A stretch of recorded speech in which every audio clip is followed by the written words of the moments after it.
Well, thank you so much, Cody Rhodes, for stopping by WAAY and spending some time with me today. I know you have a huge show tomorrow, AEW Dynamite at the VBC.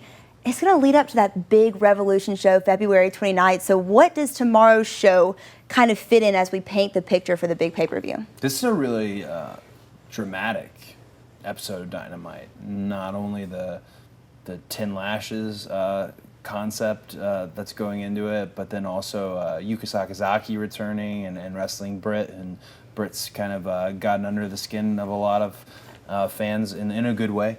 As of late, a huge 8-man tag. This is a very loaded Dynamite. We find like every week, not that we plan for one to be like a lull, but every week there's such excitement and mobilization as we plan and kind of cultivate the card. Every week gets a really great card. This one in particular is special, and to do it in Huntsville, an actual live TV broadcast, I'm so excited because as coming through here as a wrestler, I'd only ever done live events.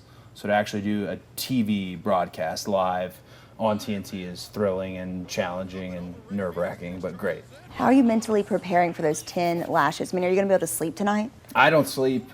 I don't sleep ever anyway, so watch tonight is the night I sleep like a baby. I think as far as it's the symbolism of the whole farce and the 10 lashes and that, I get what MJF feels it is, but I think it's just with every lash you get closer and closer to actually wrestling a match.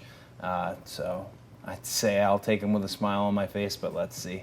Because wrestling is one of those things that you see it on TV, even as a wrestler, and then you're like, I could do that.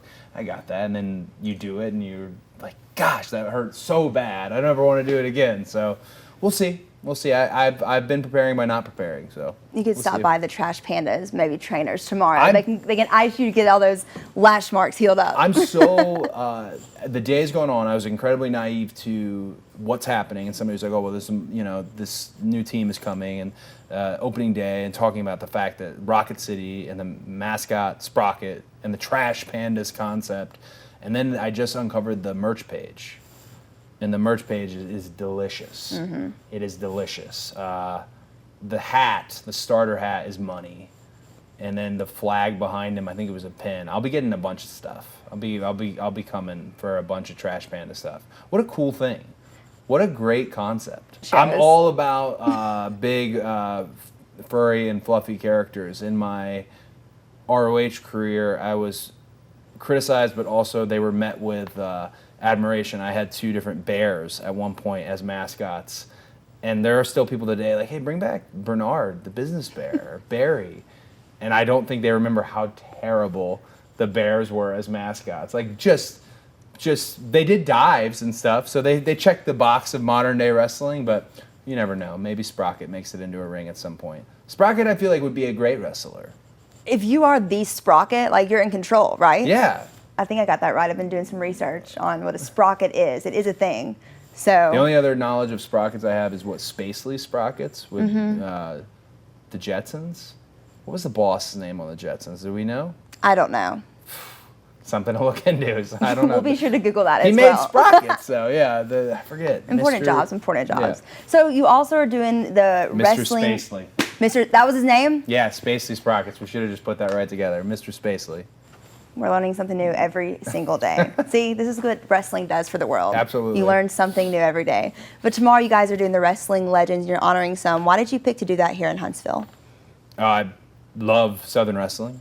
I was born into Southern wrestling myself. It's kind of what I bring to the table. If you look at All Elite Wrestling and you look at the EVPs, the tag team division really being spearheaded by Mad Nick, and then Kenny Omega, the modern style of wrestling and what he brings from Japan, and the Joshi element to the women's division.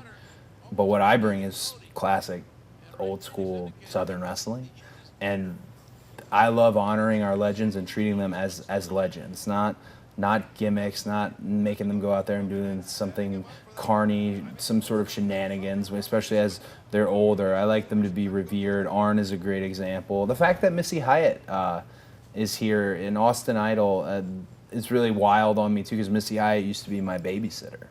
That's wild. Yeah, so I don't think I'm going to bring it up tomorrow, but she did, and I'm glad people get to honor her as a piece of wrestling heritage and wrestling history. I like the engagement. We want to appeal to a large percentage of people, especially when you're coming through. We're making our way across to the West, and we only have the one show a week, so we want the experience in Huntsville to be something you remember.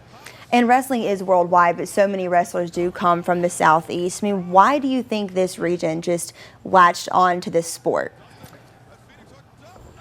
Probably grew up with it, and they grew up with a better selection than if you were in the Northeast or the Midwest. Not disparaging any of the wrestling that was going on, but if you look at the territories and you look at, like we're talking Alabama, and you look at guys like Bobby Eaton who are so ahead of their time, and you look at the territories that were available to Alabama, Georgia, Florida, Tennessee, whether it be Georgia Championship Wrestling or the overall Jim Crockett Promotions, it just had a great selection, and it was wrestling done right. People who still kind of like look their nose, like down their nose at wrestling, don't. It's just they haven't really walked in on it yet. Once they experience, they'll get it. What it is, and in the South I feel like they get it, which is a cool thing for the show to see our roster who have never even been in the state of Alabama all of a sudden fall in love with the state of Alabama because of how they are as wrestling fans. Got that new deal with TNT. Exciting. I think everyone has really matured, and that's more of a like behind the scenes what's happening. There's a lot of Wild West to AEW, the fact that the 4 EVPs are all wrestlers themselves, so a wrestling show brought to you by wrestlers, and there's this older purist kind of market that thinks that's absurd, and really we've shown that it's not at all, that this is our way of providing a buffet of wrestling, is having these different styles and the wrestler's perspective, but the group has really grown up fast. A lot of the talent has never been on live TV before, and I thought that was going to be a larger learning curve. Not at all. They've plugged right in, and they've got great people behind the scenes. We mentioned, Arn Anderson, but you've got guys like Jim Ross. You have Taz. You have guys who want to pass the knowledge on, and in a really like positive reinforcement way, a real 2020 way. Yeah. And I love that. So the group's really come into their own as far as live television. And you and your brother Dustin just accepted the Pro Wrestling Illustrated Match of the Year. Take me through that emotional match, Double or Nothing, and what that did for AEW going forward. A lot of blood. A lot of blood. A lot of blood. Dustin is such a good person to ask about this match because he is all about just patting himself on the back, and he loved that match, as I did. I just considered it. I considered it less of a match and more of a kind of genesis for the brand. Mm-hmm. Like I had been telling people, hey, we're going to be sports-centric wrestling. We're going to be wrestling. You're going to see that again, and it's a little bit more violent and a little bit more gritty. And I'd said all that, and then you can say it all, but in this case, you can say it and you can do it, and I was able to do it with that match. And I think it's a kind of snapshot of what AEW wrestling is that specific match. And hopefully in 2020, it's not my match I'm talking about anymore. I'm sure it'll be someone else's that's a snapshot of what AEW is. But if you were going to tell somebody, okay, what's the difference? I watch WWE, I see what they do. I've seen some of these guys on WWE. I would show them that match. It was a good match to show. You should check it out, guys. I won. It is intense. Yeah, you did. Can't go wrong. Oh, how long did it take to clear all that blood away? I mean, that was some intense stuff. So my dad always used to say, like, when you have one of these like big moments where with a crowd, like you don't want it to end. Mm-hmm. Like he would say, like, he wouldn't want to get out of his gear, or he'd kind of linger in the locker room longer, or even linger in the people, like overkill your exit. Essentially, I had the same thing that night where so much was happening. I just didn't want it to end. And what happened is I went to do media interviews after, and like my hair was like the color of your jacket because of the blood had set into my hair. So all these media interviews without context, no one would know what is like, why is his hair that color? What is wrong with that guy? And It looks like dirt in between my eyes and stuff. I I lingered a little too long on that one. It took a while. It takes multiple showers. If you ever get, like I've got some staples back here and I got this guy up here, it takes multiple showers. You're never going to get it on the first one. And what would your dad, the American Dream, Dusty Rhodes, be saying about all that's going on with AEW?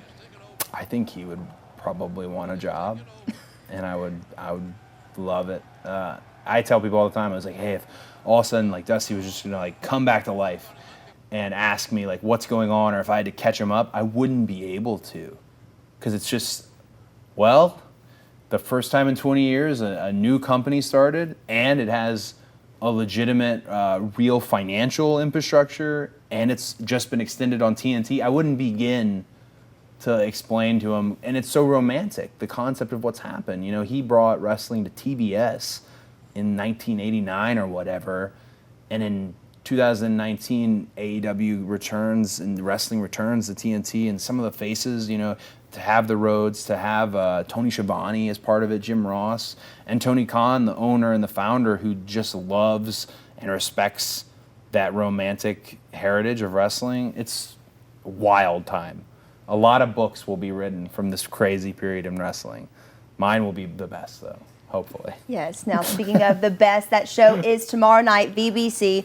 Tell everyone. But you say Von Braun Center, right? Yeah, Von Braun Center. Not Von Braun. It is Von Braun. I got roasted on the radio this morning. Yeah, no, it's a thing. We have to go through training here on TV on how to correctly say names, local things, but that's why I just say BBC. BBC. BBC.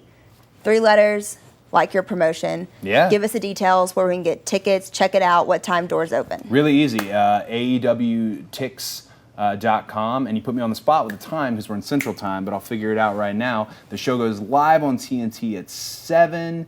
I want to say doors are 5:36. I'm going to say 5:30. But either way, pre the show, there's a free meet and greet with some of the legends we mentioned: Arn Anderson, Missy Hyatt, Austin Idol. That's something that's free, totally free. Come be part of that. Meet and engage with these legends, and then we do AEW Dark before and after. So it's more than just the Dynamite broadcast itself. But once the pyro starts going off and everything like that, we're into Dynamite and we're rolling. Live wrestling, the most fun you can ever have. Get out there early, go check it out. Thank you so much for stopping by, and best of luck on your journey. Thank you very, very much.